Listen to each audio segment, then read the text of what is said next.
কোরআন পার্লামেন্টে চাই, একটু কারা কারা চাই তো হাত তুলে দেখা দেয়, যেহেতু লোক সংখ্যা যদিও কম তারপরে একটু রাজনীতিবাদ বক্তব্য করেন। সংসদে কি চাবেন সেটা আপনি অন্য জায়গায় দিয়ে চাবেন, এখানে মাহফিল করতে যাচ্ছেন, মাহফিল করেন। সংসদ কোরআনের বাইরে সংসদে আপনি এখন এই সংসদের কথা এখানে উদ্যোগ নেন, রাজনীতি সম্বন্ধে কোনো কথা বলবেন না। আপনার সভাপতি দেওয়া ঠিক না, সভাপতি দেওয়া ঠিক না। কি কারণে ইসলামিক কোরআনে নাই, কোরআন নাই। তুই একটি সংসদের বক্তব্য দিয়ে সংসদে লেস কোরআনের যদি থাকে আপনার অসুবিধা আছে। আপনি তো কতক্ষণ কিসের জন্য বিএনপি লোক কিসের জন্য সেটি সেটি খানাকি খাদার কথা আওয়ামী লীগের মতো বিএনপি শুরু করছে।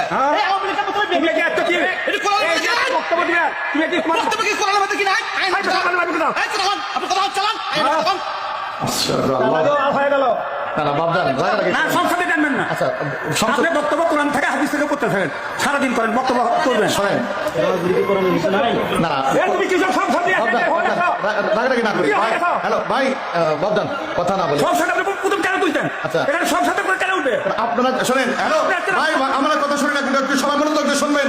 বাংলাদেশে যদি অন্য মতাদর্শ যদি বাংলাদেশের সংসদে যদি তারা বাস্তবায়ন করার জন্য কাজ করে, আমরা মুসলমান তৌহিদি জনতা কেন কোরআনের আইন বাস্তবায়নের জন্য সংসদের কেন কথা বলতে পারবো না? কত বলে মুসলমান ঠিক না?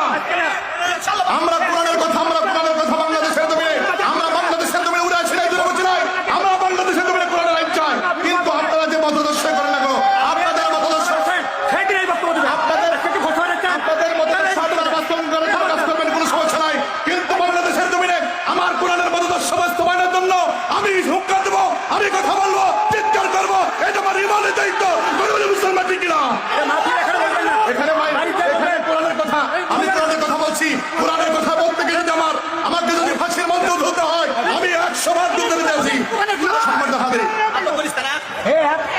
আমরা কোরআনের কথা বলবো, এটাই স্বাভাবিক কথা। আপনি আপনার মতাদর্শ করেন, কোনো সমস্যা নাই। আমি কোরআন থেকেই কথা বলছি, ভাবছেন আমি কোরআনের বাহিরে কথা বলিনি। এটা কেউ কি ঘোষণা বানাচ্ছে?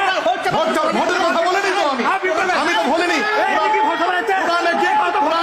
কোরআনে কি এই জায়গার ভাবছেন আমি ঘুরাউনি না, আমি ভোটের কথা বলছি। আমি ভোটের কথা বলছি, আমি বলছি চুরির আইন বাংলাদেশের কোরআন থেকে হওয়া দরকার। আল্লাহ রাব্বুল আলামিন কোরআনের মধ্যে বলতেছেন, চোর এবং চুন্নি যদি চুরি করে তাহলে তার হাত কেটে দাও। এটা কোরআনের আইন, কোরআনের কথা। এটা যদি পার্লামেন্টে থাকতো তাহলে এটা কখনো বাংলাদেশে চুরি হতো না। সম্মানিত হাজিরিন, আমার মুসলমান বক্তা, আপনারা বসেন।